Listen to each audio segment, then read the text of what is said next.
میرے بھائی، ہر انسان انسان ہے، بعد میں اس کا عہدہ ہے۔ ابھی آج آپ نے خبر سنی ہوگی، ہمارے دوست بڑے بھائی شیخ عبدالغفار سلفی حفظہ اللہ، اللہ ان کی حفاظت کرے، جماعت کا ایک ہونہار خطیب، ایک محترم مقرب، اللہ رب العالمین نے کوٹ کوٹ کر بندے کے اندر صلاحیتیں بھری ہیں، سارا ہندوستان ان سے پیار کرتا ہے، ہم سب خود ان کے بہت بڑے خیر خواہ، ہمارے پیارے دوست۔ جب ایکسیڈنٹ کی خبر آئی، صبح جب میں سو کے اٹھا، موبائل پہ نظر پڑتی ہے تو میرے ایک دوست نے، جو ان کا بھی دوست ہے، میسج کیا کہ عبدالغفار بھائی کا ایکسیڈنٹ ہو گیا۔ میرے بھائیوں، ایسا لگا میرا ایکسیڈنٹ ہو گیا، کیونکہ بھائی میرے ہی جیسا ایک بندہ ہے، وہ بھی اپنے گھر کو چھوڑ کر سفر پہ جاتا ہے، اس کا بھی بیوی بچے ہیں، اس کا بھی اپنا گھر ہے، گھر کے پریوار ہے۔ آپ کو دنیا کو لگتا ہے بڑے نخرے اٹھاتا ہے، دور سے وہ کار سے آتا ہے۔ میرے بھائی، کبھی درد کو سمجھا کرو، کبھی اس غم کو دیکھا کرو۔ اس راستے میں چلنے میں آسانیاں نہیں ہیں، بڑی مشکلیں جھیلنی پڑتی ہیں، اتنا آسان نہیں ہے کہ آپ ہزاروں کے سامنے کوئی ایک بندہ بیٹھ کے بول رہا ہو، اور بولنے کے لائق بنا کیسے، یہ آپ کو نہیں معلوم ہوتا ہے، یہ آپ کو نہیں پتا ہوتا ہے۔ بھائی کا اللہ تعالیٰ نے حفاظت فرمائی، ہندوستان کے سینکڑوں ہزاروں کروڑوں مسلمانوں کی دعائیں ہمارے بھائی کے ساتھ ہے۔ ہم سب دعا کرتے ہیں کہ اللہ العالمین شیخ عبدالغفار سلفی اور ان کے علاوہ جتنے بھی معتبر خطبہ ہیں، جتنے بھی اپنے جماعت کے علماء ہیں، اللہ تعالیٰ سب کی حفاظت فرمائے۔ اللہ العالمین اس طرح کی ناگہانی مصیبتوں سے ہماری حفاظت فرمائے۔ ہم خود سفر پہ ہوتے ہیں، ہمارے جیسے کتنے علماء سفر پہ ہوتے ہیں، آپ یقین مانیے بیویوں کی جان اٹکی ہوتی ہے ہم میں، کہ نہ جانے کب خبر، بس ایک خبر ہی کی تو دیر تھی، فون آتا کہ آپ کے شوہر کا انتقال ہو گیا ایکسیڈنٹ میں، نعوذ باللہ، انا للہ و انا الیہ راجعون۔ میرے بھائی، میرے دوست، آپ سوچ سکتے ہیں ایک بندہ اپنے گھر سے نکلا ہوا سفر پہ، راستے میں گھر واپس نہیں آ سکتا، اور ہم لوگ گھر سے نکلتے ہیں، کئی دفعہ تو بچے سو رہے ہوتے ہیں، ہم بچوں کو سوتا ہوا چھوڑ کے آتے، بچے ہماری نگاہیں یا ہم سے نہیں مل پاتے، جب وہ صبح اٹھتے ہیں تو ان کو پتہ چلتا ابو جان نہیں ہے، وہ بچے بھی کہتے ہیں ابا کہاں چلے گئے، کیوں نہیں گھر پہ رہتے، کیوں بار بار چلے جاتے۔ ہم لوگ انسان نہیں ہیں، انسان ہیں، ہماری بیویاں نہیں انسان ہیں، ان کے بھی دل ہے، سینے میں دھڑکتا دل ہے، ہر ایک انسان۔ یہ رشتہ ہی بڑا پوتر ہے، یہ میاں بیوی کا جوڑا ہی بڑا پیارا ہے، اس کو سنبھال کے رکھیے، چاہے مرد ہو یا عورت ہو۔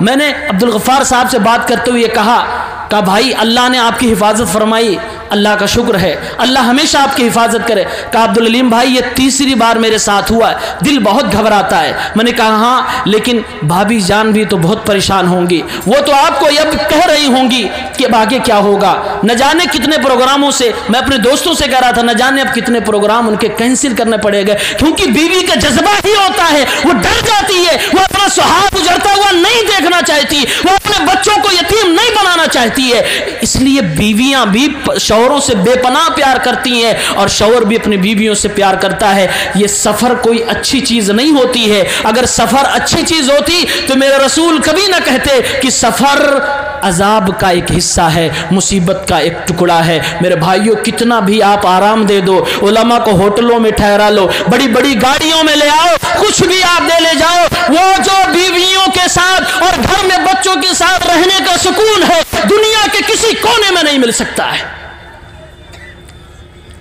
یہ رشتہ ہی بڑا پوتر ہے، اسے بنا کے رکھیں۔ اور میں پھر دعا کروں گا، آپ سب دعا کریں، اللہ تعالیٰ شیخ عبدالغفار سلفی اور ان کے جیسے جتنے ہماری جماعت کے مسلمانوں کے خطبہ ہیں، علماء ہیں، مدرسین ہیں، دعات ہیں، اللہ سب کی حفاظت فرما۔ الہ العالمین دشمنوں کی دشمنی کا شکار ہونے سے بچا لے۔ پروردگار عالم ہم ہر طرح کی مصیبت سے تیری پناہ چاہتے ہیں، الہ العالمین ہماری حفاظت فرما۔ اللہ تیرے دین کی تبلیغ کے لیے گھر سے نکلتے ہیں، ہم دوبارہ اپنے بیوی بچوں کا چہرہ دیکھنا چاہتے ہیں، ہم بھی خوشیوں کے ساتھ جینا چاہتے ہیں، اللہ مصیبتوں سے ہماری حفاظت فرما۔ آمین۔ میرے رسول فرما رہے ہیں عورتیں احسان فراموش ہو جاتی ہیں، شوہروں کی اہمیت کو سمجھنا چاہیے. اور بہت آسانی سے پیسہ نہیں ملتا, بہت آسانی سے ایک لقمہ نہیں آتا. آپ اہمیت جاننا چاہتی ہیں کہ ایک شوہر جو کماتا ہے اور پھر بیوی کو لا کر کھلاتا ہے, وہ کتنی اہمیت کا حامل ہے. میرے نبی نے ارشاد فرمایا, او لوگوں جن کے گھروں میں بیویاں ہیں, جن کے گھروں میں بچے ہیں, تم محنت سے کمایا کرنا. میرے رسول فرما رہے ہیں جو تم کماؤ گے اپنے گھر میں لاؤ گے, چولہے میں جلے گا, پکے گا, تمہارے بچے کھائیں گے, اپنے ہاتھ سے پیار سے اپنی بیوی کے منہ میں وہ لقمہ ڈالو گے. اللہ کے نبی فرماتے ہیں تم اپنی ذمہ داری ادا کر رہے ہو, تم اپنا فریضہ انجام دے رہے ہو, تم ذمہ دار بنے ہو, شوہر بنے ہو, تمہارا کام ہے کمانا, بچوں کو کھلانا, بیوی کی پرورش کرنا, بچوں کی پرورش کرنا. میرا نبی فرماتا ہے او میری امت کے نوجوانوں, او میری امت کے وہ لوگوں جس رشتے میں بچ چکے ہو, جو شوہر بن چکے ہو, تم گھبرانا نہیں. اللہ تعالیٰ تمہاری ذمہ داری کے بدلے میں تمہیں صدقے کا ثواب عطا فرمائے گا. اللہ کی قسم, جب ایک شوہر کما کے لاتا ہے, محنت مزدوری کر کے لاتا ہے, اپنے گھر کے اندر کھانا بنواتا ہے, اس کی کمائی کی 1 لیٹر دودھ بھی آ جاتی ہے, چائے بنتی ہے, بیوی پی لیتی ہے, بچے پی لیتے ہیں, خود پی لیتا ہے, اللہ تعالیٰ اس شوہر کو صدقے کا ثواب عطا فرماتا ہے. اور اللہ کی قسم, ایک باپ ہونے کے ناطے میں یہ بھی آپ کو بتا سکتا ہوں, اپنے احساسات کو, اپنے جذبات کو آپ سے شیئر کر سکتا ہوں کہ جب بچے کھا رہے ہوتے ہیں اور بچے خوش نظر آتے ہیں, بچوں کے چہروں پہ مسکان نظر آتی ہے, اور بچہ یہ بولتا ہے ابا ہمیں یہ چیز بہت پسند ہے, اللہ رب العالمین ہمارے ابا کی کمائی میں برکت دے. بچے جب کچھ جاننے لائق ہو جاتے ہیں, اس طرح کے جملے جب بچوں کی زبان سے نکلتے ہیں اور بچے ہمارے لائے ہوئی چیزوں کو کھاتے ہیں, مسکراتے ہیں, آپس میں بھائی بہن بات کرتے ہیں, یا امی سے کہتے ہیں کہ ابو بڑے اچھے ہیں, اللہ کی قسم ایک باپ کو اس وقت جتنی خوشی ہوتی ہے وہ خوشی شاید وہ کبھی بھی محسوس نہ کر پاتا ہو. بڑی خوشی ہوتی ہے ایک باپ کو, وہ دیکھتا ہے اپنے بچوں کی, میرے بچے کھا رہے ہیں. یہ باپ ہوتا ہے, یہ شوہر ہوتا ہے. وہ بیوی کو بھی کھاتا پیتا دیکھنا چاہتا, وہ بیوی کو بھی خوبصورت دیکھنا چاہتا ہے, وہ بیوی کے ساتھ بہت محنت کرنا چاہتا کہ میں اپنی بیوی کو خوش رکھ سکوں, اپنی بیوی کو منا سکوں, اپنی بیوی کو اپنا دیوانہ بنا سکوں. ایک محنت جو اصلی مرد ہوتا ہے اس کی یہی تمنا ہوتی ہے. اور آج عورتوں کی حالت کیا ہے؟ حالات ہمیشہ برابر نہیں رہتے. کورونا میں نہ جانے کتنے لوگوں نے آتم ہتیا اس لیے کر لی کیونکہ بیویوں نے حالات کو نہیں سمجھا. جیسے پہلے اچھے اچھے جوڑے مانگتی تھی, اچھے اچھے کپڑے مانگتی تھی, اچھے اچھے پکوان اور اچھی اچھی چیزیں مانگتی تھی, مارکیٹنگ کروانا چاہتی تھی, اسی طرح سے کورونا میں بھی اپنے شوہروں پر جبر کیا, زبردستی کی. شوہر کرے کیا بیچارہ, جب دنیا بند ہے, روزی روٹی کے وسائل بند ہو گئے, آپ کو تنگی میں گزارنے کا بھی ہنر آنا چاہیے کہ اگر میرے شوہر کی کسی نہ کسی دن تنخواہ بند ہو جائے, روزی روٹی بند ہو جائے, کاروبار فلاف ہو جائے, میں پہلے اگر مٹن کھایا کرتی تھی, میرے گھر میں بریانیاں بنتی تھی, اللہ کی قسم میں اس قابل بھی ہوں, میں ایسی بیوی بننا چاہتی ہوں کہ میں شوہر کے ساتھ نمک روٹی کھا کے بھی زندگی گزار لوں گی, ہاتھوں سے اپنے چٹنی پیس کے شوہر کو کھلاؤں گی, خود کھلاؤں گی. یہ جذبہ آپ کے اندر آ جائے تو زندگی آپ کو سنہری بنانے سے کوئی روک نہیں سکتا, آپ کی زندگی سے خوشیاں کوئی بھی نہیں چھین سکتا. آپ ایک بادشاہ, ایک رانی ہوں گی خوشیوں کی, آپ کا شوہر ایک بادشاہ ہوگا. یہ جذبہ آپ کے اندر پیدا کرنا ہوگا, اور شوہروں کی مجبوریوں کو بھی آپ کو سمجھنا ہوگا. حالات ہمیشہ برابر نہیں ہوتے. میرے رسول فرماتے ایک بار اگر تم غلطی کر جاؤ, یہ بخشنے والی قوم نہیں ہے, بخشا کرو میری ماں اور بہنوں, معاف کر دیا کرو. غلطی ہو گئی ہے, اس سے نہیں لا پایا آج تمہاری تمنا کی چیز, اسے یہ نہ کہا کرو کہ آپ نے میرے لیے کیا کیا ہے آج تک, آپ نے میرے لیے کون سا جوڑا آج تک دیا کیا ہے, آپ نے مجھے کون سے زیور آج تک لا کے دیا کیا ہے. آپ کو احساس نہیں ہوگا اس وقت جب آپ یہ جملہ کہہ رہی ہوتی ہیں, اس سے پہلے آپ کے لیے اس نے جتنی بھی محنتیں کی ہوتی ہیں وہ 1 سیکنڈ کے اندر چکنا چور ہو جاتی ہیں, دل اس کا ٹوٹ جاتا ہے. اگر دلوں کے ٹوٹنے کی آواز آتی تو آپ اس کو بہت تیز سن پاتے کہ اس شوہر کا دل کیسے ٹوٹتا ہے جب آپ اس طرح کے جملے کہتی ہیں. اس لیے میرے بھائیوں, ایک مرد مصیبتوں کو کیسے جھیلتا ہے, مصیبتوں کو جھیلنے کی طاقت اس میں کیسے آتی ہے, بیویوں کی تسلی سے,